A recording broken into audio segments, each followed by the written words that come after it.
Good evening, everyone. Hello, hello. Welcome to the Who of the Hour. I am Coach Sean, and with me is my wife, Coach Tin, who we're currently here at DCAP Coffee Republic. Ayun po. Currently, we're operating skeletal po. Syempre, we follow the rules of mandated by the government na hindi nag-ooperate. So, ganun po, naka-quarantine po kami ngayon dito. And we are here. And currently po, our guest namin is Coach Sam from Tugigaraw. Hello, Coach Come Sam. to Gigao. Hello, good evening po. Good evening po sa lahat ng mga viewers natin ngayong gabi. We're live po in Life Coach Philippines. So for people who's watching, if you want to share this video, do share this video so other people can be blessed. And we're doing this every hour starting from 8 p.m. up until 6 p.m. Tapos bukas po, meron na naman kaming list ng mga life coach that we will have a conversation around what's happening currently in their specific space, ano po yung ginagawa nila, and what are the things that they're doing to keep their sanity. Kasi yun naman po yung the heart of the institute that we represent, the Global Institute for Coaches and Entrepreneurs, is to be able to provide support to the individuals who are currently being affected by the COVID-19, yung mga naka-isolate po, self-isolate, to keep them, keep their sanity. So if you are someone po who currently needs someone to talk to, a certified life coach na gusto pong kausap for you to be able to express yourself, yun po, you may message us at Life Coach Philippines. Message nyo lang po, may sasagot po sa inyo dyan. Yun, Coach Sam, pakilala ka naman po sa audience. Yes. Who are you? Okay, I am Coach Sam. My profession is a lawyer. I am based here in Tuguegarao City, Cagayan. But I also do life coaching because yung nga, malaking tulong sa amin yung life coach talaga. Actually, si Coach Sean at saka si Coach Tin ang naging life coach namin. So when we saw the advantage of life coach, kaya nagpa-certify din po kami so that we can also help many people who are into some sort of a crisis or who wants to have a direction or siguro yung mas gusto pa nilang maging maayos at mas magkaroon ng direction at mas marami silang mabless na tao sa kanilang mga buhay. Thank you, Coach Sam. Yun, ang ano natin ngayon for the next 9 hours is focus really on families kasi yun naman yung ano natin, one of the core pinupush natin is connecting disconnected families. Coach Sam, share to us kung ano yung current situation dyan sa inyo, sa place nyo, and ano yung mga current na ginagawa mo ngayon? Well, eto nga, sa amin ngayon is masyadong takot yung mga tao because of this COVID-19. In fact, nung lumabas kami kanina just to buy some stuff because we need to travel, nakita namin talaga na kunting-kunti yung mga tao. And for me as a life coach, because I also do we also have a ministry, yung feast. I lead the feast here. I help the people, especially yung mga seeking for my assistance, na i-grasp kung ano talaga yung reality, how they could overcome or they could manage their fears because of this COVID-19 which is wreaking havoc to us these days. Kaya nga ang lagi kong sinasabi sa kanila is this, yung kanilang mga fear, yung kanilang mga stress, siguro kailangan nilang ilagay sa proper perspective. Kailangan nilang tignan na maigi kung yung basis ba nila ng kanilang fear or kanilang mga stress na brought about by this is nasa tamang konteksto. Kasi minsan kasi na-bloat because of these many fake news abounding the social media. Actually, yun talaga ang nagbibigay ng takot sa maraming tao. Kaya nga, I always tell the people, yung mga nakakausap ko na wag masyadong mapaniwala o paniwalaan kung ano yung basta-basta na lang na ipopost sa social media. Yeah. They have to see it in a proper context at they have to verify yung source ng kanilang information. Because if the source is not verified and at the same time, the source would just give them some sort of a unreasonable panic, then mas lalo silang magkakaroon ng stressful life, magkakaroon sila ng panic, and they cannot think properly. At saka nagiging ano na sila, nagiging paranoid in a sense. Yes. Especially kung anong pinagbabasa nila, no? Coach Sam, yun, we would like to give the condolences to you Our and your family. condolences. Yeah, Oo. Coach Sam. I know it's challenging times Di for ba you. parang, yeah. Go ahead, Coach Tim. So, our condolences, Coach Sam. I know this is a time na you are mourning the loss of your mom, pero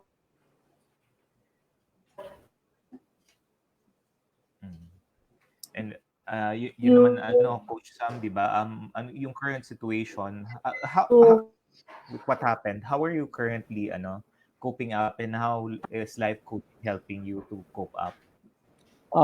Yung coach, it really comes as a shock yung nangyari kayo ng umaga, because just last night I was talking with my mother. In fact, I was joking with her last night, and then just this morning na monitor ko na lang, they message me na they rushed her to the hospital.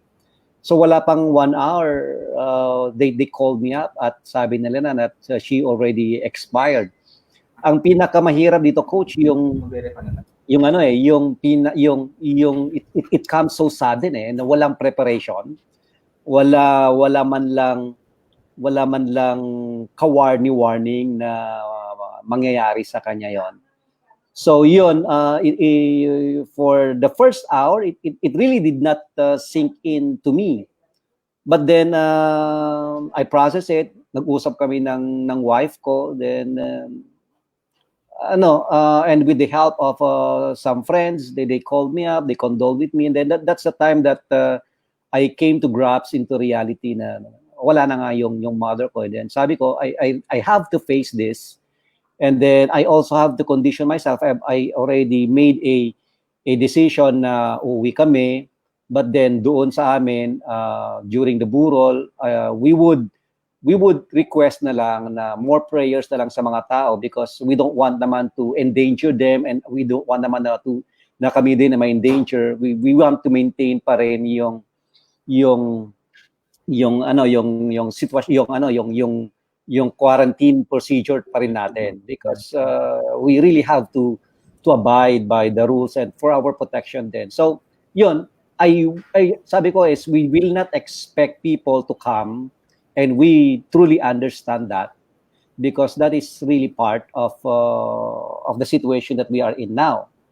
And another thing is I requested all my friends to just pray for me, pray for the family, pray for our mom, for our mother, because yun na mas kailangan ngayon . And then yun, I have to put my grief in its proper context na naman, na death is just a part of life, and although it comes so sudden, ang ko dito is, ang game plan ko sa sarili ko is I have to go through the process of grieving, because I don't want to shortcut it. Pero sabi ko nga, there's an end to this. There is life has still to go on. Life has still to proceed for me, because as I said, death is a reality of all of us. It's just that it's the time of my mother to go, and it's so unfortunate nga lang na nangyari sa ganitong period of time, pero wala tayong magagawa . I still trust in the goodness and grace of God to see us through in this situation. Coach, kanina you were sharing a while ago that about processing your thoughts. Paano Yes, Coach. Coach ginagamit yung life coaching and this difficult times for you to process your thoughts? Well, Coach, sinabi ko na I have to come into terms na wala na nga yung mother ko, na namatay na siya, because the hardest part is the acceptance na wala na siya, and the acceptance also na wala ako doon sa tabi niya, at yung acceptance din na na it could be very, very difficult for us to travel because yan din ang experience ko at the time when my father died. It's so hard for me to accept. But then, this time, I really have to accept it. And it's good naman, Coach, na na-process ko yun na kailangan ko talagang i-accept na wala na siya, na I cannot do anything maski pagbalik-balik na rin naman natin ang mundo. But then, I made this decision. It's really a part of a decision on my part na to really face my life and to really face the loss with myself and with my mind intact, because you see, na-diagnose na ako noon na with severe depression and I don't want to go back to that stage, kaya nga pina-process ko as much as possible lahat ng mga ng nangyayari ngayon, and this is part of the processing. Actually nga, I'm so grateful that you are talking with me right now. It's part of unburdening. It's part of trying to gain my bearing in this difficult moment, and it is it is a big blessing sa amin. Ang ganda ng sinabi mo, Coach Sam. You're really seeing it in a different perspective. I would just like to acknowledge Coach A and Coach K. They are here they're here watching. And sabi ni Coach A, hello, Coach, Attorney Sam, sharing your loss of a mother, praying for you and your family. And she said na, I admire your faith and submission to the will of God. His will is always good and perfect. And thank you for trusting the process through life coaching. So, in what you said earlier, nakita talaga natin yung value ni life coaching, and with talking with someone who is a professional to really understand and unburden how you, parang unburden lang and then understand how you feel, di ba? Yes. Iba kasi yung just talking with someone na hindi kayang i-process yung thoughts mo and yung emotions mo. Yes. So ang ganda nun. In this pressing time, Coach, how do you see the family, how do you think your family responded to the current situation? Yung mga kapatid ko talaga, they are so shocked. Especially yung kapatid ko na dalawa na babae who were with my mother this morning. Kasi it's so sudden katatapos lang niya naligo, nagkikipagbiroan pa, tapos bigla na lang natumba. Yun na, that's the end. So, ang sabi ko naman sa kanila kanina when I was talking with them is this, siguro panahon na nga talaga for her, and really we cannot do anything anymore. The next thing that we should do is what's next? What's next for us? Kaya nga ang advice ko din sa kanila is pagdating ko diyan bukas, pag-usapan na natin how many days, what are the things that we need to do, because it's kasi we are caught off guard kasi yung father ko noon napaghandaan namin yung damit niya, lahat yung ilang araw napaghandaan namin. This time walang kahanda-handa, and then ito pa nga yung nangyayari pa ngayon tong COVID-19 so it's really difficult. So I really have to put my mind, my thoughts in its proper way. Kaya ang unang issue ko kanina is this paano ako makakauwi? So what are the things that I need para makauwi? So yun, nagtanong-tanong kami, then we went to seek for a permit. So binigyan naman kami ng permit to travel. Yun, so we prepared yung aming sasakyan, yung mga magagamitin namin sa daan, because talagang passing through lang kami lahat. Dire-diretso ang biyahe namin. We don't want to go to get off. Kaya nga nagluto na kami lahat kanina. So yun, pagdating bukas sa amin, then I have to talk to my siblings because it is apparent na they are leaning on me at this point kung paano yung gagawin. So kumbaga I am the youngest, but I give kung ano man yung kailangan naming gawin for my mother. It's beautiful yung na-share mo nga, Coach Sam, no, na organize mo siya ngayon on what to do next, ano yung muna yung mga importance. Kasi pag hindi natin na-focus yun, masyadong kung ano-ano nang pinag-iisip natin eh. Yes. Sabi ni Coach A, what message can you share to those watching and also going through loss of loved one amidst yung COVID-19, Coach? Kaya ito yung message ko sa kanila is this, if they are going through a rough time at this point, we need to really accept that eto nga talaga, we cannot do anything eh. We cannot be so idealistic na dapat sana ganito, sana ganyan, because it would just add to the burden. Kung ano yung present scenario, we just have to accept it, although it could be very difficult. But the point here is, life has to move on, because eventually this COVID-19 will end. We don't know when, but I'm sure it will end. And for those who are grieving, well, they just have to grieve. But as I said kanina, there must be an expiration period for that grief, because life is still beautiful. Life must we must move on. We must continue living, because yung buhay naman natin hindi naman bed of roses lagi-lagi, and this is just itong period ng ating buhay ngayon, yung pagkamatay ng loved one mo, plus yung sitwasyon. It's part of the cross, it's part of the difficulties that we have to go through. But then kailangan nating pagdaanan ito, kailangan nating i-process yung tamang daan kung saan tayo dapat pupunta, because we should not be governed by the emotion, although we must respect the emotion. Sabi ko nga kanina, yung wife ko tsaka yung mga nasabi ko din kanina, I have to respect my grief, I have to respect my emotion. Kaya kanina nung pumunta ako sa kwarto, I have to admit, I really cried my heart out kanina. But after that, bumangon ulit ako. Because that grieving is part of the process. Don't deny yourself. Yeah. Don't deny yourself of grief. Otherwise, walang pupuntahan.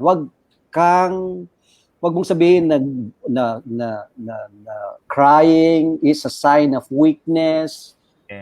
It's part of it. Just cry if you want to cry, and just respect the process sa sarili mo, but also put some deadline. For me, I already put some deadline on my part. I have to respect the process na kailangan mo pag-undergoan, but there must be a deadline, because I also have a life to live. I also have my children who depend on me. Ganyan din, I have a family who depend on me. So I must not wallow into the pit of hopelessness, of grief always, na magiging depressed ako, because I'm sure my mom would also want me to move on in my life.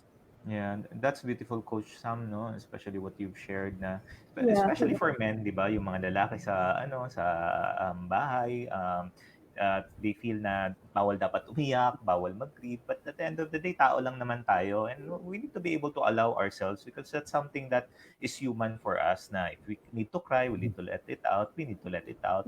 And Coach Sam, what's beautiful is because you're able to share it eh. Kumbaga na-share mo siya ngayon, di ba? Not a lot of people would be able to share that kind of vulnerability to everyone, which is yun naman talaga dapat for the men to really express it to other people. Coach, asan yung mother mo ngayon? Nasa Abra sa amin, sa San Isidro. Kaya nga ang first thing na winout out namin kanina is how to travel, how to go home. Yun yung unang-una, because I know na ang daming proseso eh. Kaya ngayon din ang isang kailangan nating din maintindihan, because there are so many requirements ngayon sa pagbiyahe, sa pagta-travel. And yung mga nandyan na mga law enforcers, yung barangay captain, they are just imposing, or they are just doing their job. So instead na makipag-away, instead you blame the government, you blame kung kani-kanino, we just have to go through kung ano man yung kailangan nating pagdaanan, anong kailangan nating i-obtain as a permit para makabiyahe, or para magawa mo yung kailangan mong gawin, because everybody is doing their job these days, and we just have to abide, because that is also for the protection of everyone. Kasi if nako-concentrate ka lang sa grief mo, Yeah. and you capitalize that to gain pity on other people, just to Yeah. to get your way. Kung alam mo anong gustuhin mo, it will not work to your advantage, to the advantage of your loved ones, and to the advantage of the community as a whole.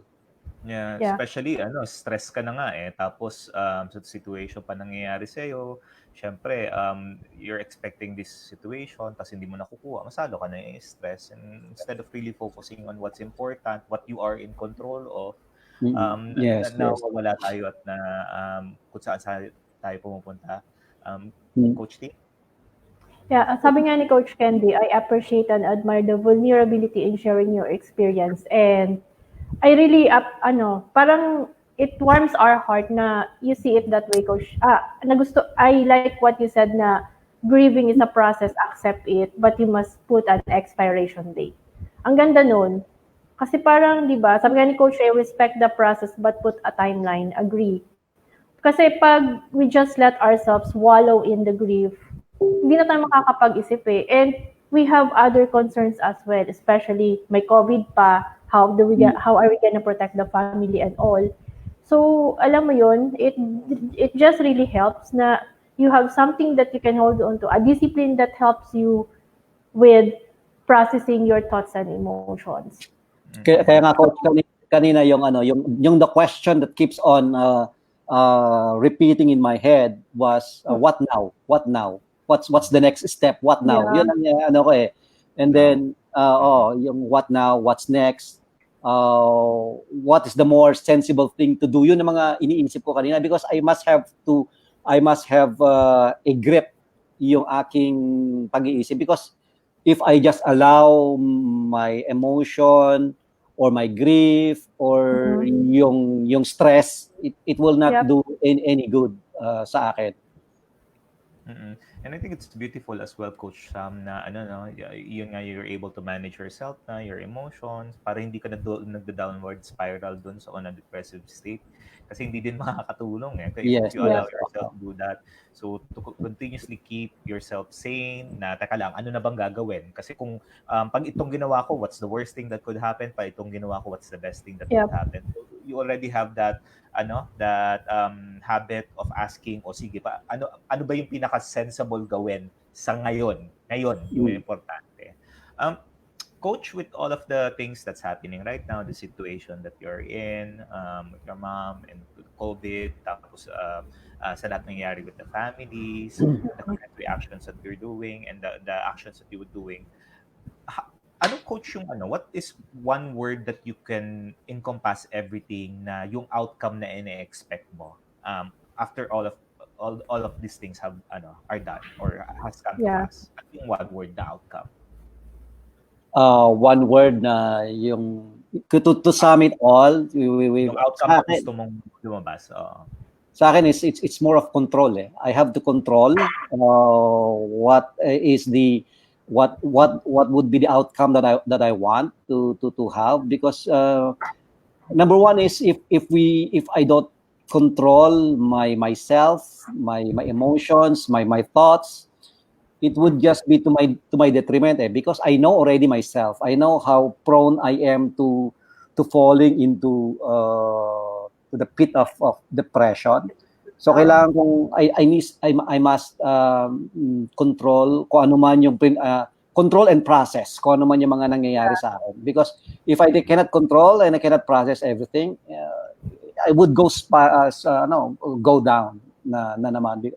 And for me it's part of controlling is processing kung ano yung nangyayari ngayon. And siguro yun din ang pwede kong sabihin sa mga nanonood sa atin. We really have to control and process because part of controlling is processing kung ano yung nangyayari sa buhay mo ngayon or nangyayari sa paligid mo. Otherwise, if you cannot control, if you cannot process everything, come what may, kung ano mangyayari sa'yo, you cannot really manage your life.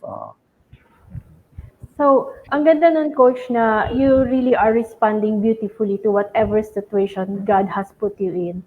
Especially with the family as well kasi they will always be a part of our decisions.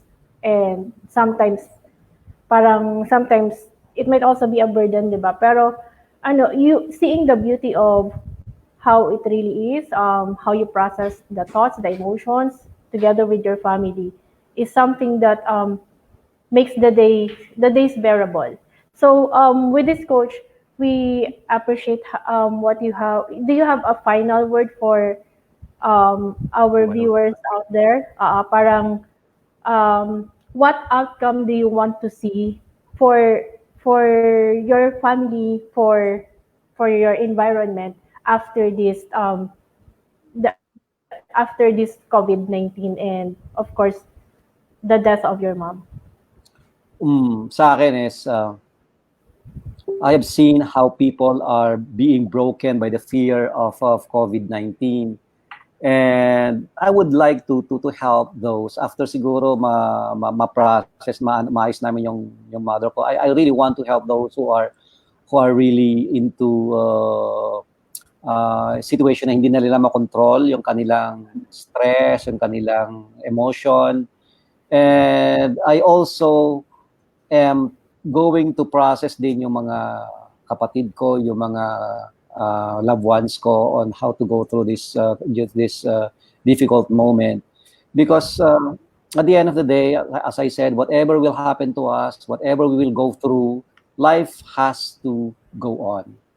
Life has to move on. And I really see it na siguro it's divine providence that these things has to happen, because it gives me the proper perspective on how to deal with those who are adversely affected then by this virus, especially those who will be losing their loved ones, because it's so difficult to lose a loved one at this very difficult moment. Sabi ko nga this is for me, I'm more blessed because my mother died of a natural cause, hindi COVID-19. Paano kung yun ang kinamatay niya? It would be utterly difficult for us because right after that, ililibing mo kaagad. Yun din yung hindi mo talaga, yan ang mahirap i-process. That is why yung mga who are at a loss of their loved ones, or who have lost their loved ones, and those who are going through a difficult moment dahil your loved one nila ay either categorized na PUI, PUM, or nag-positive. It's time for us to join hands to help them out, to manage the fear, to manage the emotion. Kasi minsan yung kumakalat sa social media mas lalong dumidiin, hindi nakakatulong talaga. Kaya nga we also have to be very choosy kung ano talaga yung ipopost natin, kung hindi enriching, hindi hope giving, hindi strength, and if it does not give strength, wag na natin ipasa, wag na natin i-post, because we will just be contributing trash to the basura. And then at the same time, kung puro basura, what will happen to us? Wala na. And that's beautiful, di ba, Coach? Especially for people watching, minsan naisipin mo, wala naman nagfa-follow sa akin and so on.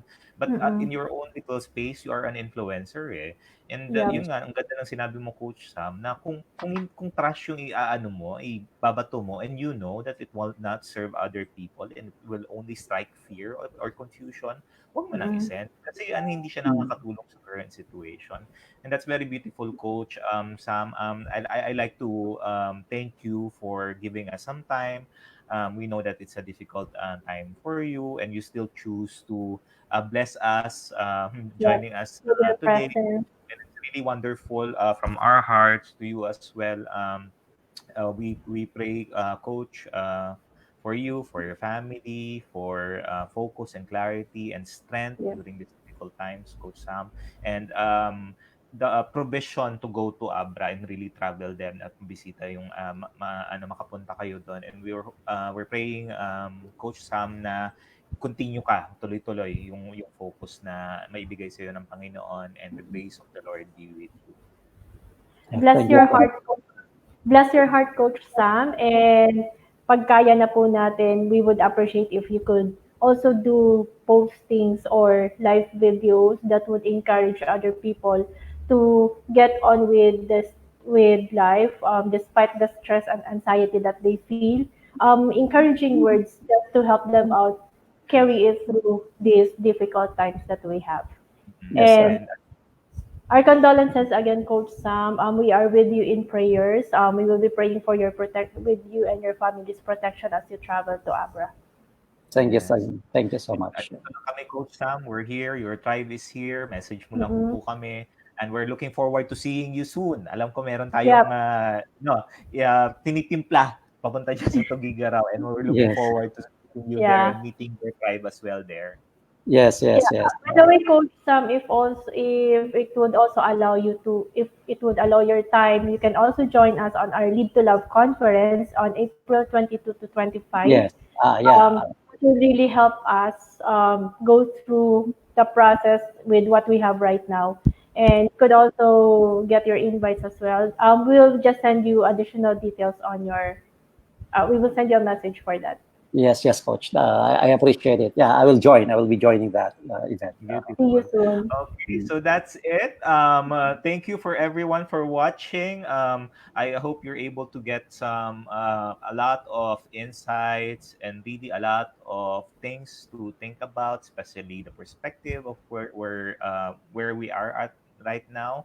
And we are Mm-mm. thankful for everyone who's staying and tuning in. Mamaya po, meron po uli at 9 o'clock to expect us magla-live po do kami and another who of the hour on that. So we'll talk to you again next time. Thank you all for watching. Coach Sam, talk to Yeah, you Thank soon. thank you, you. Coach Sam. Thank you for Thank the you. invite. Bye Bye. bye. Bye bye.